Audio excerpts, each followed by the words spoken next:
All right, Mackenzie, it is 6 o'clock. You'll need to unmute yourself and then I think we can start moving. Okay, thanks, Steve. Hi, everyone. Thanks for coming. I really appreciate you showing up tonight for our little presentation. I'm Mackenzie Long. I am a board member for ESAC, and I'm a newer member. This is my second winter on the board. We expanded the board a little bit last year, and so I'm one of the new arrivals. And I'm really psyched to be working with the team that we have here to produce forecasts. Since you're here, you probably already know what ESAC is, but just in case, I'm going to give you a brief little intro. Our mission is to inform and educate the public on avalanche conditions in the backcountry of the Eastern Sierra, which is pretty simple. And we do that by producing avalanche advisories. And we are able to do it every day, which is pretty cool because we're a small nonprofit center. And we've been working really hard to be able to do this for the community. You can go to our website to find the advisories, or you can even subscribe to get them in your email every day if that's something that you would like to have. We produce the forecasts through the work of a lot of good people. Like I mentioned, the board of directors is 9 people that are all local professionals and business owners. And we work to put together some of the back end stuff with the real goal of hiring 3 full-time forecasters. And so we have Josh Feinberg, our lead forecaster, Chris Englehardt, and Steve Mace. And they're a real team that puts our product together. And then just this week, we were able to hire 2 part-timers to help us out. Rachel Dratler as our admin coordinator and Mike Phillips as our education coordinator. And we're excited to bring them on to just help us be able to achieve a little bit more. Rachel's gonna help us with grants and securing funding and some admin tasks. And Mike is gonna help us with some education things, sort of like this event tonight. One of our goals of ESAC is to reach more people with avalanche awareness and education. And we also wanna reach a broader range of users, such as motorized users and snowmobilers, and just try and reach a few more people with avalanche education and awareness. So Mike's gonna help us with that. We're really excited about it. And also we're really a community at ESAC. The forecasters do a great job of getting out there and learning about the conditions, but this range is so huge and there's only 3 of them. So observers and key observers help submit conditions reports, and that allows them to make better forecasts and know a little more what's going on. And then our funders help keep us afloat. We couldn't hire the forecasters without help from donors. And we have a big community of people that follow us on social, subscribe to our email. And really, this Avalanche Center is for you guys, for the community. And we want to be here for you and make sure people are traveling safe in the backcountry. So with that being said, I'm going to turn it over to Chris. But before I do that, a little bit of Zoom etiquette is that we're going to have a Q&A.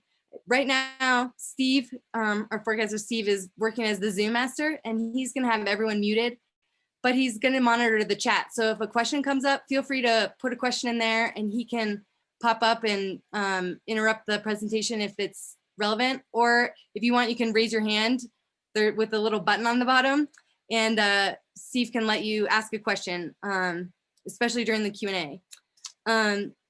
So Steve Englehardt, our forecaster, is, before working for us, he worked in several places around the country and as a guide and in snow safety, and he has gained experience in continental as well as maritime snowpacks. So he comes to us with a wide range of experience and knowledge, and we're really happy that he's going to share some of that with us tonight. So let's see if I can stop sharing my screen.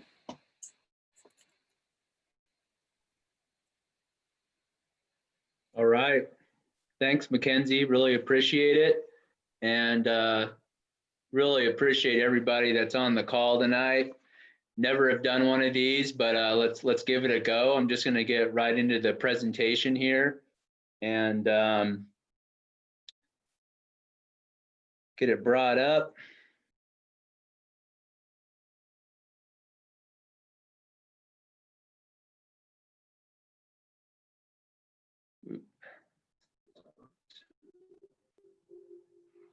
All right, so tonight's presentation is geared more to the people that are really looking to get into backcountry skiing or riding or snow machining. But I think there should also be maybe some good tidbits of information in there for folks who have been doing this a while already and you know, just want to refine how they travel and how they get by there in the backcountry, not only for fun, but for safety. I know when I first started getting into or interested in getting into touring and going into backcountry, I was pretty intimidated, and I felt like I had to know everything there was to be about avalanches, snow safety, and all that stuff. And really, you know, just like with anything in life, it's hard to just know everything right off the bat, and it takes time to learn it and just get in there and get out in the field, get out in the mountains and learn how things are and learn from people especially. So I thought with some of the education that I've gotten in the past and whatnot, that a lot of times some of the basic stuff of just learning how to travel and stuff out there gets kind of missed when you go into a formal avalanche class and whatnot, if that's the route you go. But so tonight I want to talk, really the meat and potatoes of what I want to talk about are kind of the fundamentals of travel and what you need to be aware of. But also as well, you know, group dynamics and planning, and, you know, with skiing, riding, and obviously with snow machining, snowmobiles, you know, you need to know your gear. So I start this way, the backcountry, right? There really is no green in the backcountry. It's not a groomed run at a developed ski area. It's dynamic. We're all out there, or I think most people are out there to find great skiing, right, or great riding. But rarely is that the case, and timing is really important. And you know, natural terrain is not uniform, and throughout the day or week to week or through the season, snow conditions change really dramatically.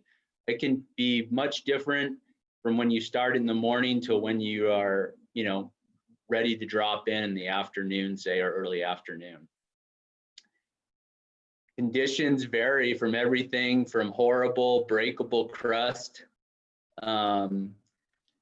really firm wind affected surfaces here on Dunderberg Peak looking down at Mona Lake, to also, you know, what we like to call corn, and which is one of the best conditions we find in the Eastern Sierra in the later spring, and when conditions warm up and get hotter. And then of course, powder. All of us, I think, that are interested in this pursuit are interested in riding powder.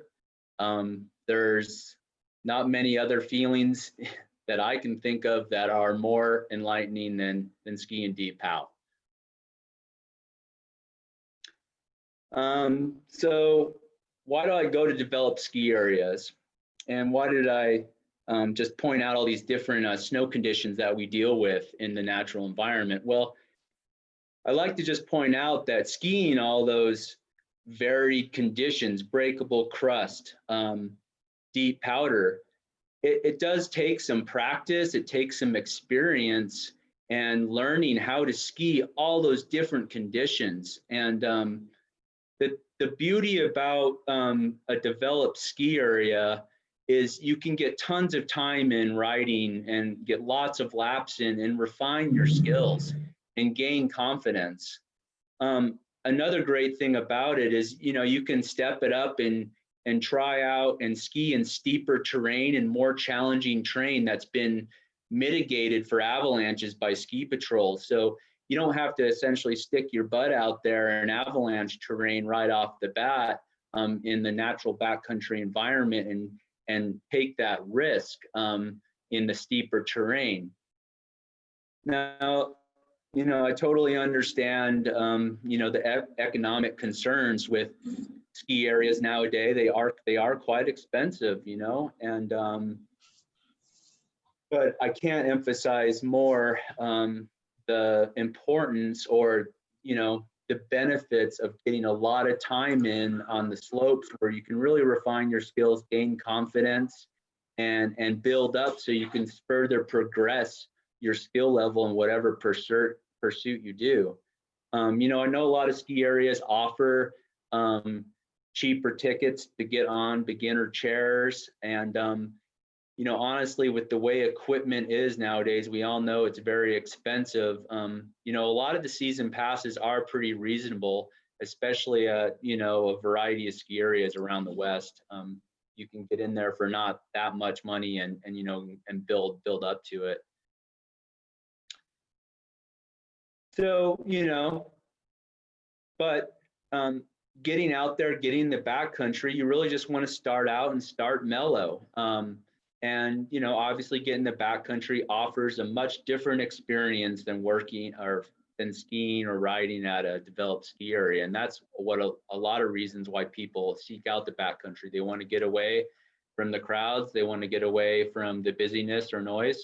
And there's plenty of opportunities where you can find inconsequential terrain. What I mean by that is terrain that is not avalanche terrain, where you can, you know, really learn how to ride, learn how to ski, ride those different conditions, and get more comfortable with it, refine your gear. And I really emphasize, you know, trying to find somebody or link up with folks that maybe you can learn from, you know. And that's how I learned, was seeking out people that we got along well together, you know, and made it fun. And you know, we went out and had a good time, but they also taught me a lot about how you did things. So you know, with backcountry skiing, it's not just about going down the hill.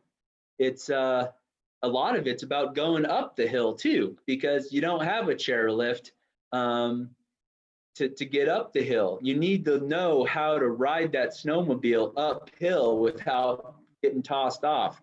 You need to know and learn how to skin up an icy skin track and how to kick turn, so you can get up to the top of the hill, so you can get down. And obviously that takes some fitness and strength, and you know, building up the confidence and just the muscle memory of knowing how to get up the hill to get down. So as well, you know, starting out mellow, practicing in non-avalanche terrain is where you want to do that, because there is quite a bit to it. You know, just getting all your ducks in a row, especially with the equipment, and how to set a good skin track that's not too steep, that doesn't just wear you out, but it's a good gradient that you're making ground, but you can still move up efficiently. As well, you know, what is the backcountry different than some of our normal front country lives? You know, you can't count on a swift rescue. It's not just the backcountry or outside of a developed, you know, city, but it's in the winter time. So, you know, snow, all that kind of stuff makes rescue difficult. And it also can be really dangerous, not only for you, but for the folks that are trying to rescue you. So that's why I'm going to go back repetitively to, you know, preparing and planning, so you're well equipped out there, so you don't have to rely on rescue, because it's not guaranteed. And you know, like I said, it's difficult in the winter environment. So there's a lot to go into backcountry riding, and you know, it's not just like some of those physical skills and stuff, but you know, planning and navigation, developing a plan for your day. It starts before you even get in the field, and you know, looking at maps, talking to people, guidebooks, all those kind of resources, the internet that you can use to plan, especially if you're in a place that you're not used to, or you're just getting into it and you're learning. You want to come up with a plan for your trip for the day. And then more importantly, when you get out there, you need to be ready to adjust continuously due to all kinds of things, right? Like maybe somebody in your group's not feeling well. Maybe the avalanche conditions are high. Maybe it's really just dumping with snow, and it's going to change where you're going to be able to go. Maybe you just can't even see anything that day because the visibility is so bad. So to go along with navigation, you need to know how to use some of that equipment that helps you navigate, like GPS, and a lot of apps that are on the phones. And one caveat to that, when you're in the snowy, cold environment, a lot of times those electronics, the batteries go dead. So I really encourage and most people to carry a hard copy map with them, especially if they're in an area that they don't know, and a compass, so they can navigate. Because if your phone dies, your GPS, nobody hardly uses a GPS now, but if your phone dies, you don't have that resource, how are you going to kind of figure out where you are, especially if visibility is really bad, it's puking snow, and maybe you're in an area that you haven't been in before. So getting an early start's never a bad idea. You will never regret going early. And shorter days in the winter, right? So thinking about that, the days right now are quite short at the turn of the calendar year. So matching your route to the appropriate time of the year. Is it the time to go super huge when you don't have many of those daylight hours? So, thinking about this as well. Also, like I said earlier, planning multiple options to adjust. So maybe you have multiple options when you go out for the day, and maybe not just specific zone you go to, but in the area you're traveling to broadly, that maybe you could pick something different compared, just depending on group dynamics, avalanche conditions, how you're feeling. Maybe the snow is really horrible where you first thought you wanted to go and you want to find something better.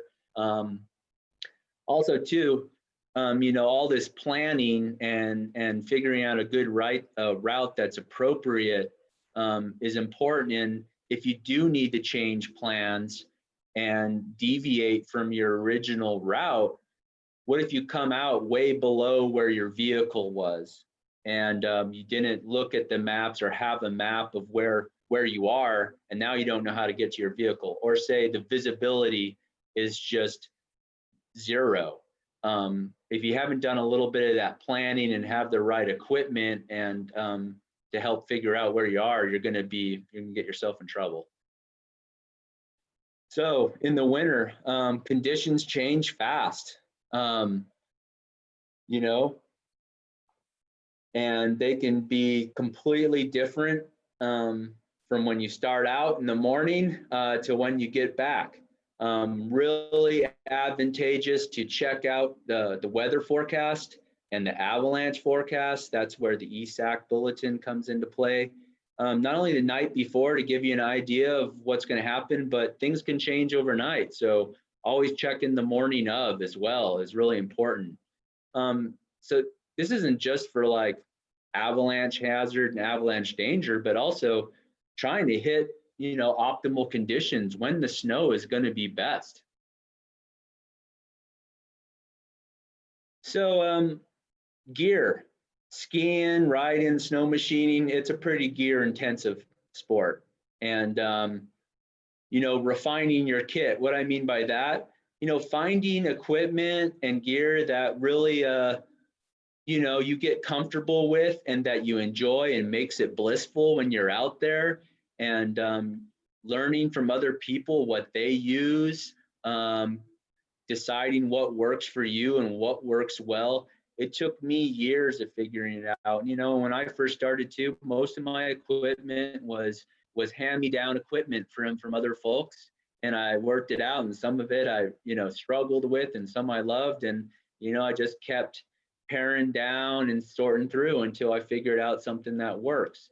And also too, it's much different for where you're at, whether you be in California or if you're in Colorado, maybe you're going to Alaska, wherever it may be, colder environments, you might need different stuff. So your clothing choice, what AVI equipment, you know, the essentials you need to get, and like what repair kit do you need for the equipment you use.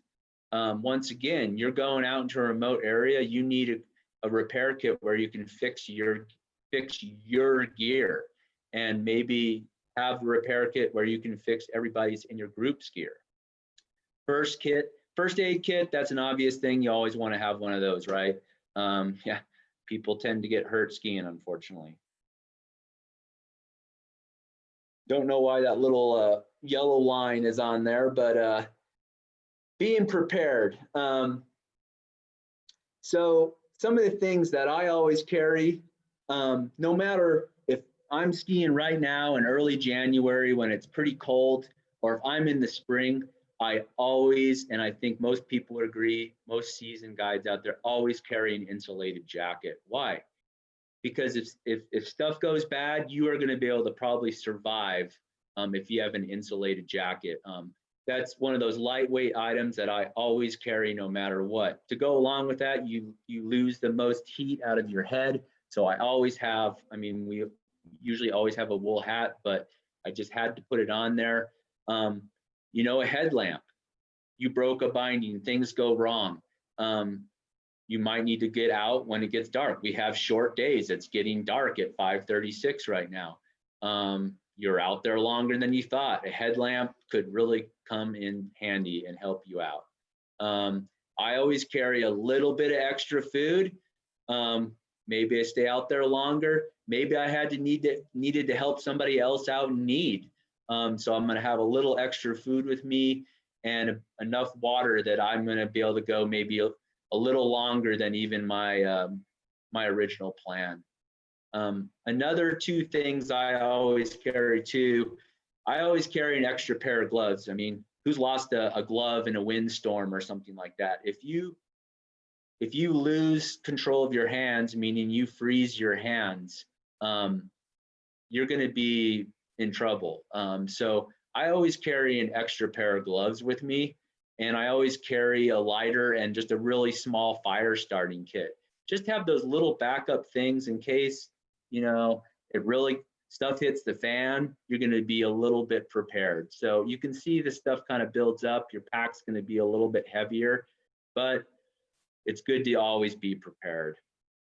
And so matching your gear for the mission, I really encourage, and this is what I do, is I have all the gear that I use like on a table in my garage, and it's kind of like the menu, right? So depending on the day, if it's going to be hot like it kind of is right now, or super cold, super windy, maybe it's dumping snow, I'm going to pick those pieces of clothing, those items that I need for that day, and I keep them all in one place. So I can go through that menu of items and pick what's appropriate for the day and always know where they are so I don't forget something. When you're going out all the time, packing and unpacking every day, it's super easy to forget something. And rather than just having it stored in haphazard places, having it in a centralized place is really good. And the more you can reduce your exposure to the environment out there, the sun is super intense at the high elevations. And as we all know here in the Sierra, Eastern Sierra, super windy. So the more you can like reduce your exposure and the impact of the natural environment to you, the more fuel you're gonna have in your natural fuel tank, the safer and the more efficient you're gonna be out there, and the more fun you're gonna have.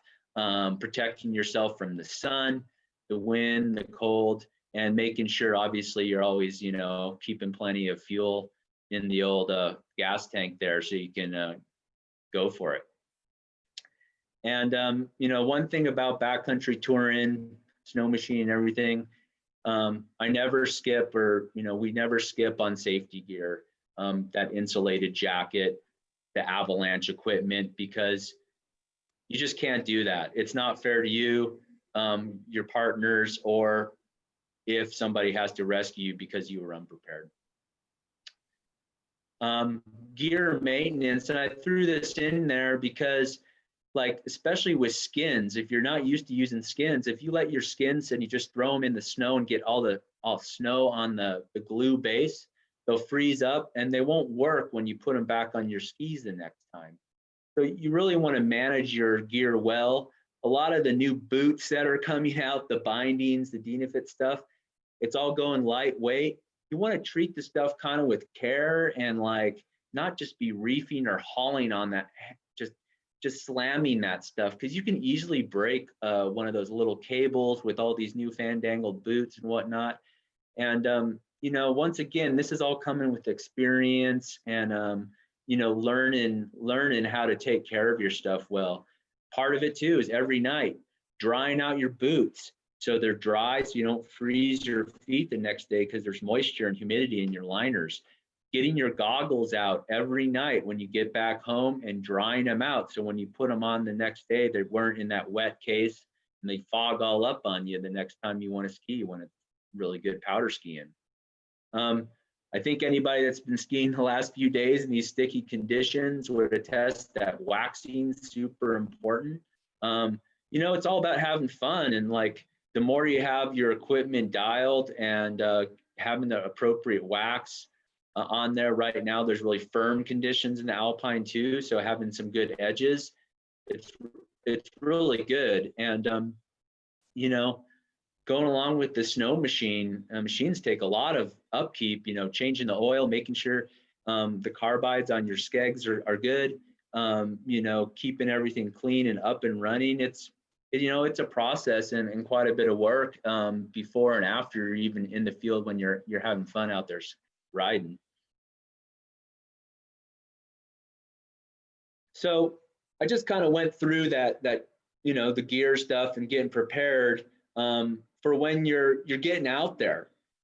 So I threw some photos in here of Colorado and the San Juans, and this is Crested Butte area actually, but because it's the avalanche terrain, it's just more in your face there with all the trees. You can see in the background here these avalanche paths that dump out, and then the big run out zones right there in the center of the picture above the skier, where all the timber has just been destroyed and completely flattened by an avalanche. So, you know, if you're just starting to learn and get out there and touring, you know, really being super observant and learning what avalanche terrain is really important. You know, learning the mountains, living, breathing the mountains. And I can't emphasize more, like, how great mentorship is, and going with seasoned people that you trust, that you like, that can teach you some of this stuff, that you can ask questions and constantly be looking at stuff. You know, of course, avalanche courses are wonderful for this. You know, you're going to learn from seasoned professionals that teach this. You know, a lot of the folks that teach avalanche courses are very passionate, and they do this as one of their main occupations in the winter. Yeah, it does cost some money for avalanche courses for sure, but it's kind of like getting an education, right? Things do cost some money. I would highly encourage you going and taking a course. You know, if you can get out there and get some mentorship and go with some folks, it doesn't mean you have to go right away first, you know, and take an avalanche course and have all the best gear before you ever even first step out there. If you're starting out mellow, starting slow, starting out smaller, going with some people you trust that can show you around, you can come with time and then take your course when you're ready for it. Just know, you know, no judge when it's ready. You know, if you're starting to see that you're wanting to step it up, you're getting into avalanche terrain, it's really good and advantageous to take an avalanche course. There's a lot of great literature out there as well. Just books, good old books. The Avalanche Handbook, Staying Alive in Avalanche Terrain. I highly recommend a couple of those books. So yeah, learning snow. I really emphasize the mentorship thing, but once again, avalanche courses, literature, going to events, attending things like this is really good. And these kind of events now, every state across the West is practically having in the fall, usually in October and whatnot, they're having an avalanche workshop, Montana, Utah, Wyoming, here in California, Colorado. You can attend these, and now with it being virtual, you can attend these and learn a heck of a lot just by listening to folks. So this is where I wanted to really get into the meat and potatoes and stuff, is kind of the fundamental protocols of out there, getting out there and protecting yourself against the unexpected. And from years of working in snow safety programs where people are essentially putting their butt on the line to open terrain in a developed ski area, throwing explosives, ski cutting, and ski patrollers and guides are especially ski patrollers are putting their butt on the line and trying to produce avalanches to open the terrain for people, for the public to ski. So through doing that, I've kind of learned a lot. And I guess one of the basic statements I want to make is if you learn and practice some of these key fundamentals and just always do it, always, you'll cover yourself when maybe that unexpected thing happens. So always strive to ski with a partner. Really, especially when you're starting out or just getting out there, you should always be with somebody, right? What's the good of having a beacon and shovel and probe if there isn't a partner there to help perform a companion rescue if you get caught in an avalanche? Yeah, okay, us as forecasters, we get out there and we definitely work out in the field on our own, and seasoned people that do it a long time go out and backcountry ski on their own. But even so, even experienced people that are out there all the time, everybody should always try to be out there riding with a partner. And especially when you're just getting out there, you should do it. I can't emphasize that more. Snow machining, timber sleds, snowmobiles, you can get out there deep quickly. And what if a snow machine breaks down? You should really always try to ride with two machines as well, so you have backup, because you can ride out with two folks. Always carry your safety equipment. So when I say beacon, that's an avalanche transceiver, shovel, probe, and learn how to use it. That's the most important thing. If you don't know how to use that equipment, it's not going to help you out. So that's where the education comes in. So backcountry skiing is kind of that round trip awareness that I've been getting into. It's, if you're in avalanche terrain, you're going to be traveling it through it both on the uphill and the downhill. Not just when you're riding down like this guy riding down right now. The thing about backcountry skiing and the risk that you're taking out there, because there is risk, you need to recognize that and own that, is having great communication with your partners and maintaining that visual contact, whether you're up skinning, riding up on the snow machines, or whatnot. Always maintaining visual contact, not getting separated where you can't communicate with people. And when you come to making critical decision points, hey, we just went up this mountain and we're about to cross under this huge bowl, stopping and regrouping and discussing critical decision points and coming up with what the best plan is. So once again, I put these pictures of the San Juans here in Colorado because the avalanche terrain is just in your face, right? You can see these big avalanche paths with the alpine terrain above. So you want to identify these avalanche paths, right? Or these suspect slopes. And you want to minimize your exposure to them when you're traveling.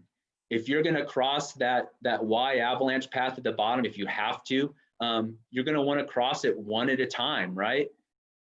What if a slide does come down? Is it better to get one person hit by an avalanche or the whole group where nobody can rescue each other? Is it bad to get worse to get one person injured or everybody?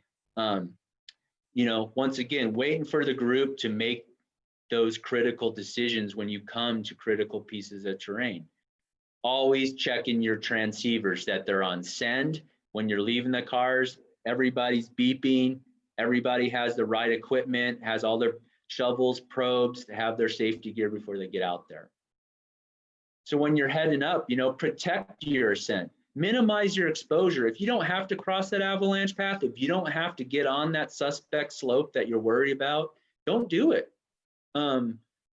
Travel in heavy trees, heavy timber, use the apex or ridges where you have the avalanche slopes or the leeward where the wind's been loading the snow on either side. And stay out of terrain traps. Terrain traps, it's a key thing you want to learn about. You know, that's where any snow that slides off the mountain can fill up an area and even bury you deeper. It can also be like exposure, like if you get in a little slide and it drags you over a cliff. So, you know, obviously getting drug over a cliff is going to hurt you. But, you know, minimizing your exposure to gullies, ravines, all that kind of stuff, overhead hazards. You know, you can't always avoid exposure. So, you know, maintaining spacing out. So if there is some avalanche activity, like in this picture, you're spaced out. So you're only either crossing that area one at a time, or if maybe somebody gets hit by something, you're spaced out so you can help rescue somebody. Being super observant, right? Recognizing that there's things going on, that there's avalanche activity. Don't ever get that tunnel vision that I'm just going to go slay this line. You want to be looking all the time of like around what's going on. Is there avalanches? What's the wind doing? Is the wind blowing snow here? You know, and you always have to know when it's appropriate just not to travel at all, or not to go to that spot that you want to get to. Nope, we're going to step back. Let's regroup. Let's make a decision. So you've gotten up there, you want to drop in. Always find a good spot to transition, meaning getting from skin mode or uphill mode to downhill mode. If it's super windy and honking on that ridge, you know, get in a more protected spot where everybody can hear each other, and you can communicate effectively, and you can get your equipment in a comfortable, get ready in a comfortable spot. Always visually inspect and discuss the run together so everybody knows what they're doing, and confirm on like regrouping points. You're going to ski down a certain section and you're going to regroup and agree on it. A lot of times people sometimes turn their beacons off during skins for some reason. I always like to double check the transceivers before actually I'm ready to ski, in case maybe somebody's changing a jacket, something weird happened, they turned their beacon off or took their beacon off. So when you're at the top of your line, you want to ride, is everybody 100% ready? Ready to shred? Everybody, yeah, 10-4, 10-4, 10-4. We're on the same page. We've confirmed our plan. We have an intended line we're going to ski. We're going to try to stick to that line. We're all agreed we're going to ski in the same area. And when we're ready to ski, that means everybody's geared up, everybody's ready, and everybody's watching. You're not dropping in when your friend's still screwing around with their buckles on their boots. You're ready to go. So eyes on, this is a super important thing, right? So never dropping in on another party, scanning that slope you want to drop in on, and making sure there isn't a group that's skinning uphill, or maybe there's another group that skied it before you and there's somebody that fell and, you know, they're looking for a ski, and so you're not going to drop in on them. Confirm that nobody's below you. So when you're at the top, you want to watch the skiers one at a time go down below you. And when you're at the bottom at your anchor point, or where you're regrouping, you want to watch the folks that are still at the top of the slope ski down to you. You can see if they lost the ski. Maybe they got caught in an avalanche. Maybe they did go to in a different way than expected. So you have a visual, you kind of see where they went.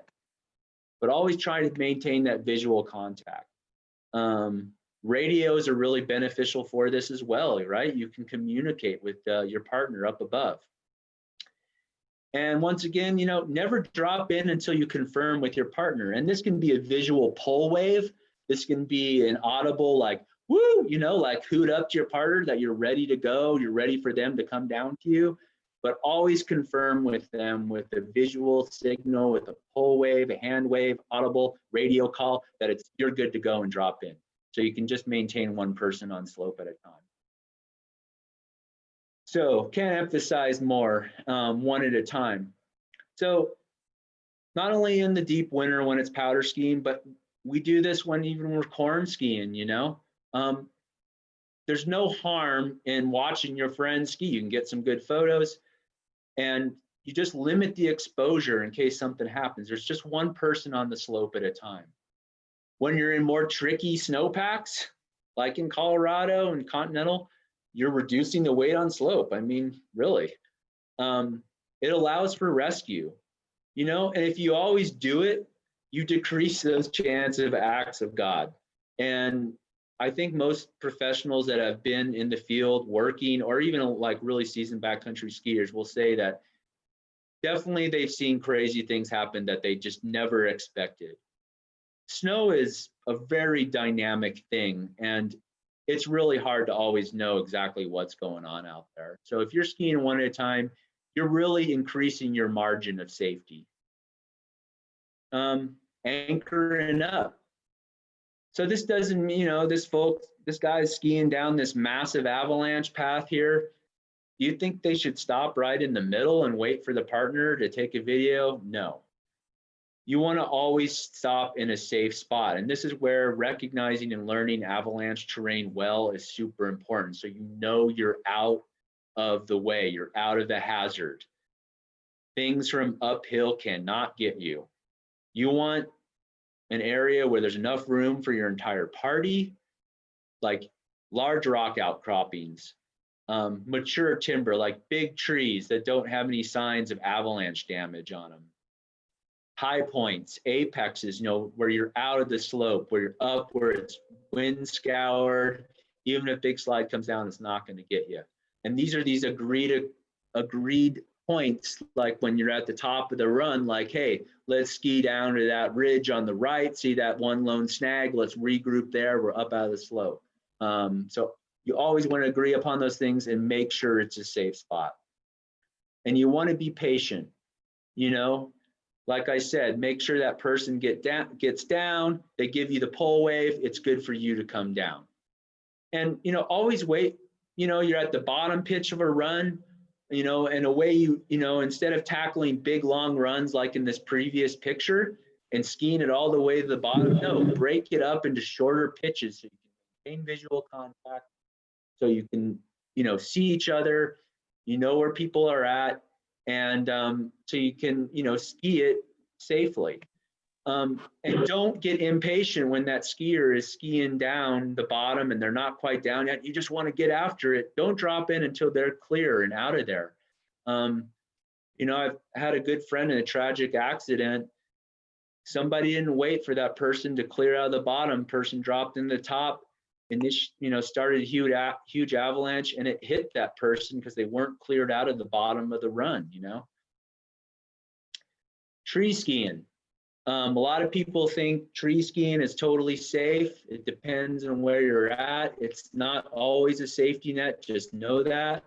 But sometimes, you know, skiing in tree terrain, it can be appropriate to ski in pairs if it's the right conditions, and that will come in time learning that. But deep snow immersion, you know, somebody going into a tree well or falling when we get those really big dumps in the Sierra can be a concern. So if you're staying close enough and you're not in avalanche terrain where there's bad avalanche hazard, where that's not a concern, you might want to stick close enough with your partner that you could help them in case they did go in a tree well or something like that.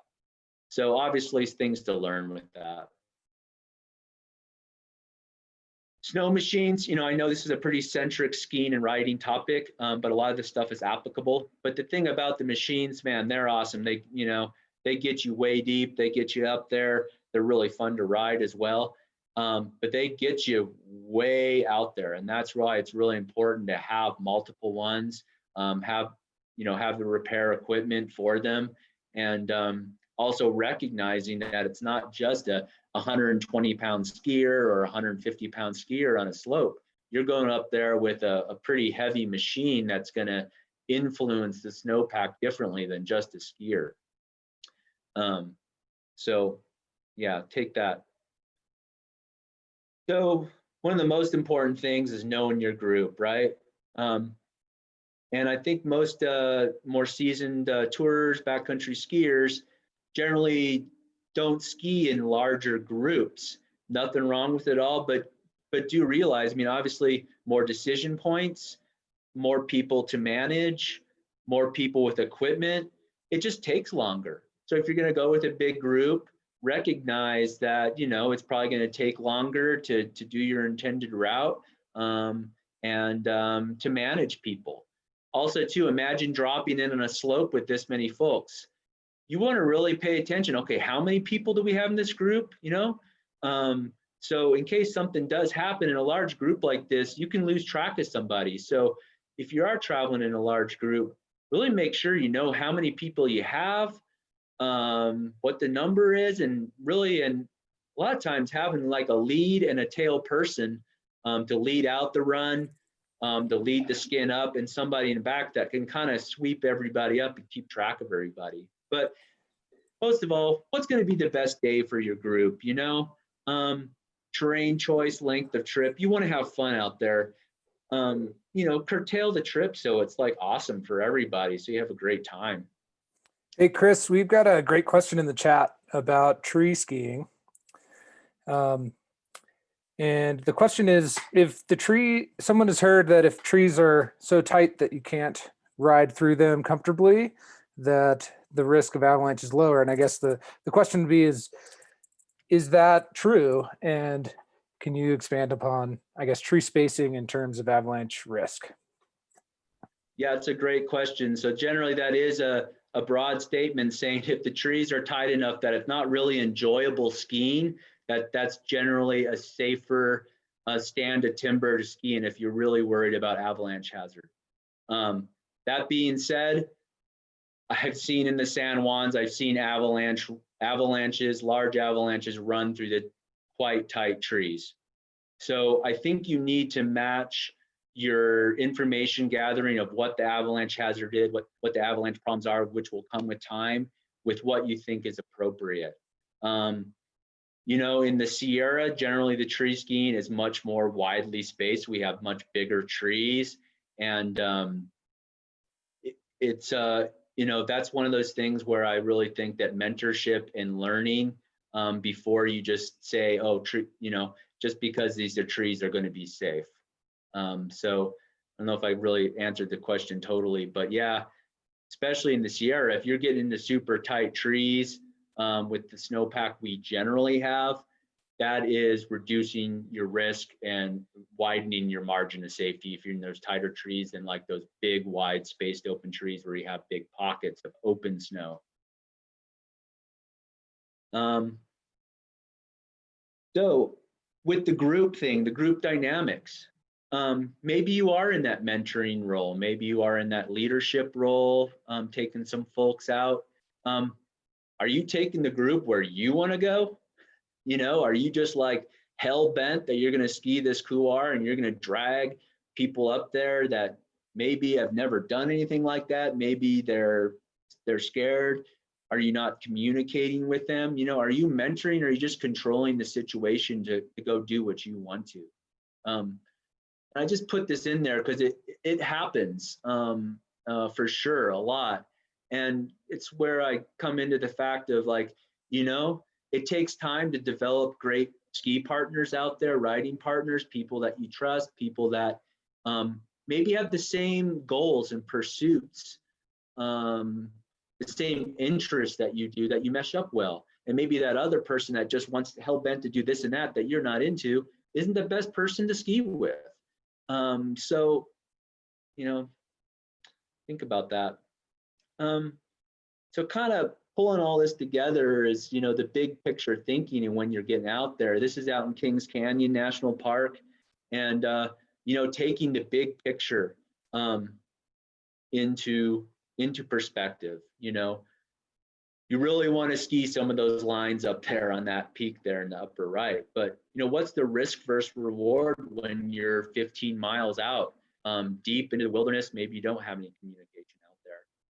Maybe you can dissect that terrain into smaller, manageable pieces and increase your margin. Start out small. Once you are stepping it up, you're learning how to ride, you're learning how to ski, you're learning about avalanche terrain, and increasing your margins by, you know, skiing some smaller stuff, seeing what the snow is doing, seeing how you're feeling skiing at 13,000 feet or whatever it may be, and, you know, working your way up. And, you know, this is just day to day or trip by trip, you know, but being observant when you're out there of, like I like to say, the whole enchilada, what's going up high, what's going down low, you know, and, you know, how remote are you? Do you really want to ski that super exposed line when you're 15 miles in? And even if you get hurt and you call out on your DeLorme inReach, are you going to be able to survive if you get in some super bad accident? Think about it. So, you know, stepping it up, you know, the Sierra is huge. You know, what's going on above me? You know, is it wind loading way up there where I can't even see? You know, are you exposed? What are you exposed from? You know, did you get a good look at it before you went up there? Like in this previous picture, did you take a good look at maybe an objective you're thinking about from far away? Maybe take a picture of it so you can analyze it on the way up. Because then when you get into more technical, steep, high terrain, it's harder to tell where you're at. And then timing.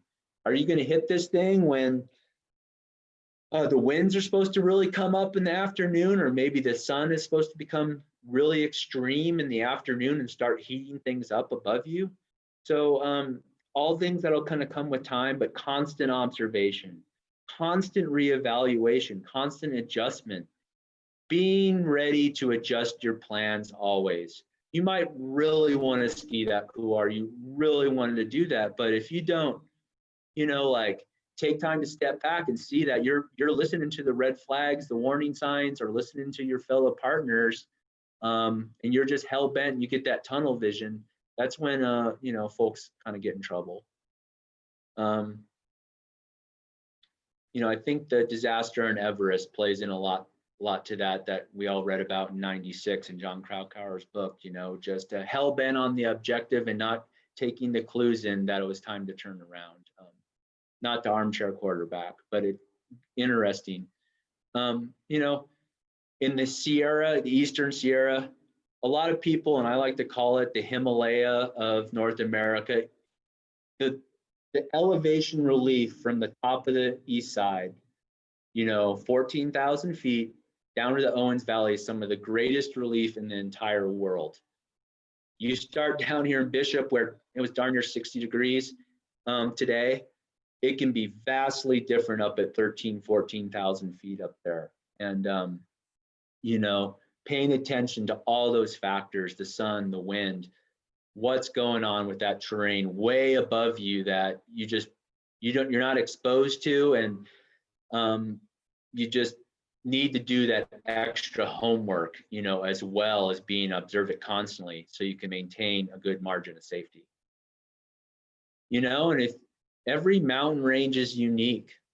This is Rogers Pass in Canada, and like the snow is different, the snow climate, you know, things are very different, you know, and even how people travel and the way people look at things in Europe and how they do things can be different than here.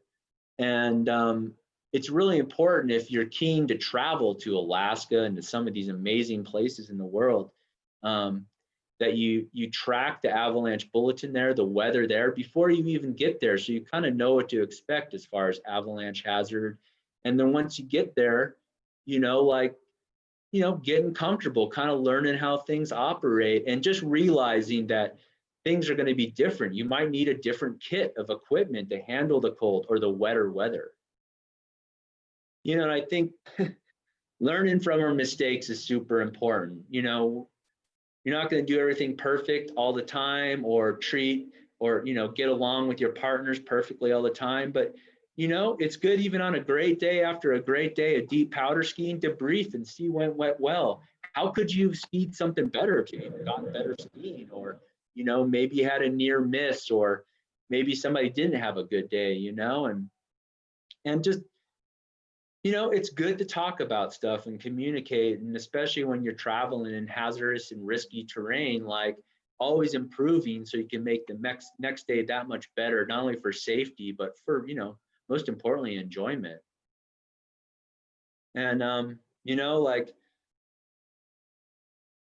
never stop learning. You know, I still am out there almost every day in the winter, and every week, every month of every winter, I've learned things new from different people, their perspectives, how they go about stuff, different mountains that I've been in. And, you know, it truly is a wonderful pursuit. And, you know, it's brought a lot of joy to my life. And, you know, I just want other people to enjoy it too, because it is one of the best things I think you can do on earth. It just enjoying that freedom of being out there and the beauty of nature and what snow can do to the natural environment is just a very special thing. So with that, like to thank you for, you know, I was talking a lot, so hopefully you picked up a few tidbits from that. And this is the backside of the Palisade Crest. And thanks for listening tonight.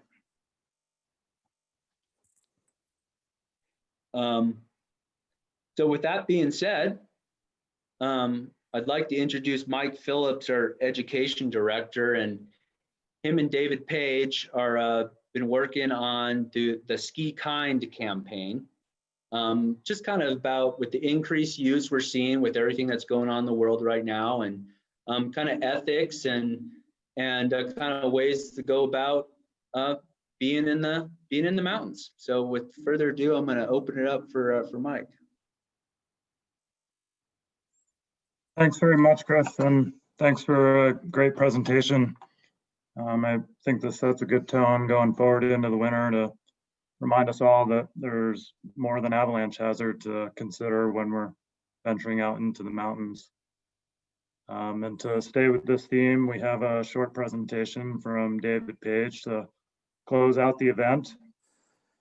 And hopefully this reminds us that we need to go above and beyond, and that we have social environmental responsibilities in the backcountry environment as well. David is a Mammoth local, a recognized journalist, in particular for his work with Powder Magazine. You should check that stuff out for sure. And he's also a staunch advocate for recreation on our public lands. David's the advocacy director for the Winter Wildlands Alliance, and on a local scale also serves on the board of directors of Mammoth Lakes Recreation. David will be talking tonight about responsible recreation and his efforts in collaborating on the Ski Kind campaign. So thanks for being here tonight, David, and look forward to hearing what you have to say. Hey, Dave, before you get started, might answer a couple questions from the chat. Yeah, go for it. Yeah, so one question from Patrick is, what are some good resources to look for past weather snowfall information for an area you're planning on touring? And how do you decide on what aspects are best to ride, depending on the time of the season? And I would say definitely check out your local avalanche center for wherever you're heading. ESAvalanche.org is us here on the east side. There's lots of great information on there, including archived forecasts, recent observations, things like that. So that's a great place to look for that. And there's been a lot of questions about this session being recorded, and it is being recorded, and it will be available on the YouTube channel for ESAC. And we will try to get a link up on the website shortly to that. And I think that's all I got for now. So take it away, Dave. Okay, thanks a lot, guys. Thanks, Chris, for all that. It's a ton of information to try and remember, and I guess that's it's kind of a good lead in to what Mike and I and a bunch of others have been trying to work on over the last 6 months. Hopefully you can see my screen. I wanted to just backtrack a little bit to kind of late May, June, when I think all of us began to realize that after the first round of these COVID lockdowns, there was pretty massive influx all across the West on public lands, people just getting out from their lockdown situations, getting outside, camping, hiking, and a whole lot of new folks who hadn't necessarily in the past done those kinds of things, which on the one hand is fantastic. The more people we have getting out and about on public lands, the more advocates we have for protecting these places. But it also created some tension with local communities, and we saw a lot of impacts, people carving their names in trees and leaving trash around. And at the same time, public land agencies like the Forest Service, were really trying to deal with their own COVID situations and wildfires, and we had visitor centers closed. So at about that time, Outdoor Alliance got together with REI and some communications folks and started building a little coalition to try to come up with some principles and some messaging around recreate responsibly. And so you can see kind of the high level 7 principles that got developed there. Again, super high level, really directed mostly at people with pretty limited experience, just trying to give people something to hang on to as they're getting out on public lands in the summertime. And then pretty quickly over the course of the summer, the coalition grew to about 1,000 businesses and organizations and land management agencies. And one of the cool things about one of the few silver linings in all of this, in this Zoom environment, is that some of these coalitions have evolved into having weekly or at least monthly calls with a bunch of different land managers on them. And we've had really productive meetings in ways that in the past, trying to get people from all across the country to come together to meet for a day and talk about practical solutions to problems on the ground would not have been possible. But in this new reality, people are really making connections and really solving problems. And that's been really cool to see. Toward the end of the summer, we realized, looking at all the use and also pairing that with backcountry ski sales and anecdotal reports from our Avy educator friends that most Avy education classes were selling out fast, we realized we need to put together some principles for winter recreation. And again, it was super high level with that many partners, really trying to agree on what those principles are and how to say them in a way that includes everybody and isn't offensive to anyone. It's a pretty complex project. And at around that time, Mike reached out to me and a couple other folks, and they were sort of in the ether. People were thinking, maybe it's time to develop kind of a backcountry skier responsibility code, backcountry skier and rider responsibility code. We've all, those of us who grew up skiing in resorts, there's that skier responsibility code. And of course, if you ask me what those particular principles are, I couldn't tell you, but the fact that there is a responsibility code and every once in a while there's a lift tower that reminds you to follow it, just kind of reminds you to stay on your game and that you need to act responsibly. So we figured we'd at least come up with a preliminary iteration for backcountry skiing and riding. And we wanted to also just have something really simple and the one thing about recreate responsibly is it sounds a little bit like a teacher telling you, this is how you have to do things. So we wanted to kind of do a little bit of branding and something that people could hang on to and be proud of. And our friend Tyler Ray with Granite Backcountry Alliance in New Hampshire has some marketing savvy. And so he kind of came up with the Ski Kind idea and threw out some initial principles, and Mike and I batted them back and forth, and we opened up the conversation to some guide friends and some Avy educators, and we ended up developing kind of along the same lines as Leave No Trace or Recreate Responsibly, a sort of 7 principles, again, pretty high level, but really directed at backcountry skiers and riders. Of course, Ski Kind is really, it's easy to hang on to. It may sound exclusive for those of you who are split boarders, but want you to know that you're welcome.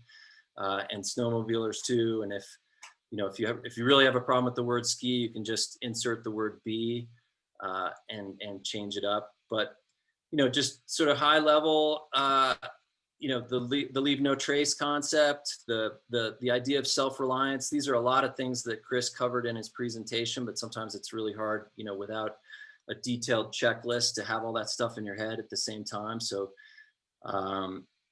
but really behind it all is this idea that, you, on some basic level, you're on your own and you need to be taking care of yourself. And then that allows you to look out for the other folks in your group. And then beyond that, to be inclusive to the newer folks. The one thing about winter recreation that's different than summer recreation is there's less space at the trailheads. There's less place to park.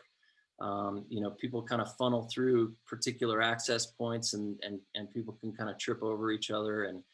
And as a community, backcountry skiers and riders, I think, in the past and in general, we get a little bit protective of our stashes.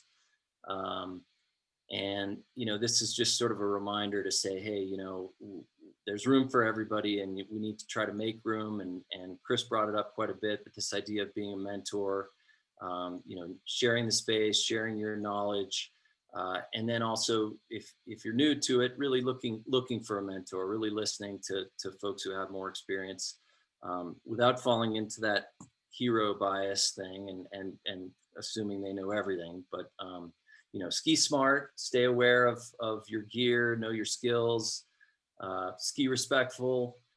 Pay attention to where other people are out there. Are there people? Is there a group above you? Awareness, and then ultimately just that ski kind thing. Just it's pretty simple concept. We've started this pretty organically.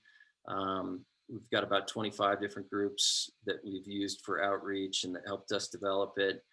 But even I've been seeing a lot of people out in the woods and I think people get it just without having seen all of the assets. You kind of get it. Be kind out there. On the website, which is at skikind.org, there are some assets. If you happen to have a trailhead that you need to put a sign, we've got some assets you can print straight from the website. You can make a sandwich board if you want. Here's a list of some of our partners, a bunch of different mountain guide organizations, backcountry ski organizations all across the country. We've got an Instagram feed at skikind, ski_kind. Follow that, share that. Some fun content there. There's a Facebook page as well. And here's an example of the printable version of the Backcountry Skier Responsibility Code on a trailhead back in New Hampshire. And this is all open source. People can adapt it however they want. They can brand it however they want. We'll be working. Mike and I are hoping that we can work together with the Mammoth Lakes Trail System to put some of these up around at some of our backcountry access and egress points. We made a little Yule log at some point, which you can download and put on your screen if you want.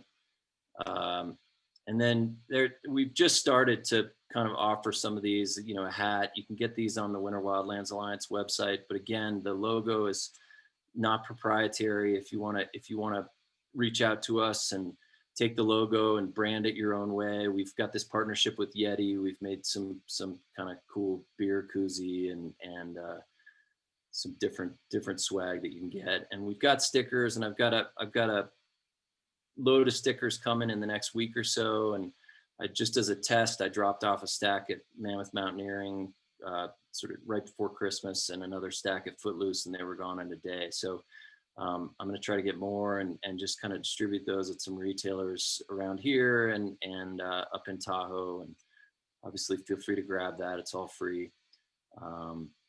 And some of the principles are I think Mike and I and others have always thought of this as something that should be dynamic and that we can kind of tweak as we go forward, to see what works, what doesn't. It's been interesting to see some of the comments. I think in general, people like it, but then there was a comment about digging pits. Is that the right thing? Is it not the right thing? Maybe we want to dial that back and make it more just about paying attention to instability. But anyway, just you know, trying to get the message out there so that we can all take responsibility for the place and the activity we love and make sure that it stays open. That's it for me.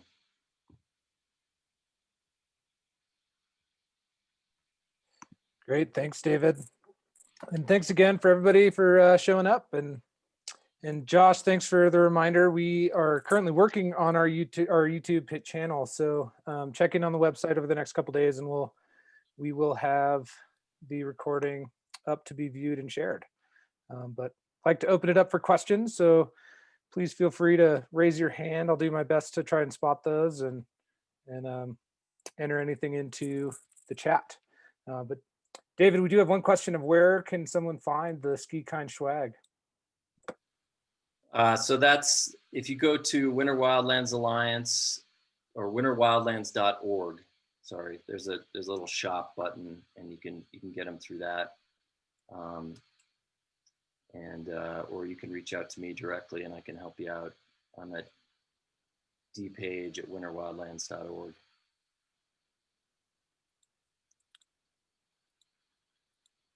Are there any resources for people who want to find other people to ski the backcountry with?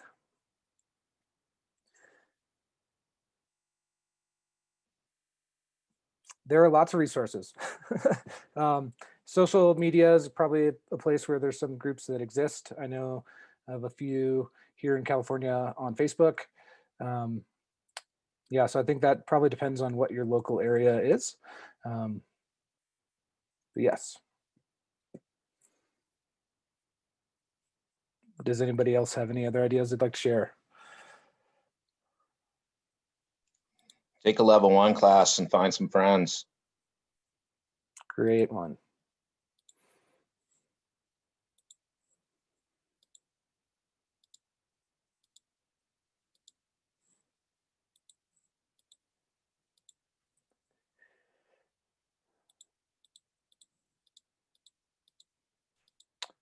All right, well, if anyone would like to ask a question, I'm not seeing any hands, but feel free to unmute yourself and go ahead and ask it.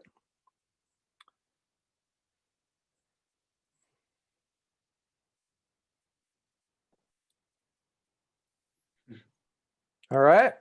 Well, I think on that note, thanks everybody. Keep your eye on the website for links for the shared sharing of this recording. And thanks again for tuning in. Our next event will be the first Wednesday in February and focusing on just avalanche awareness and kind of dive in a little deeper into more specifics.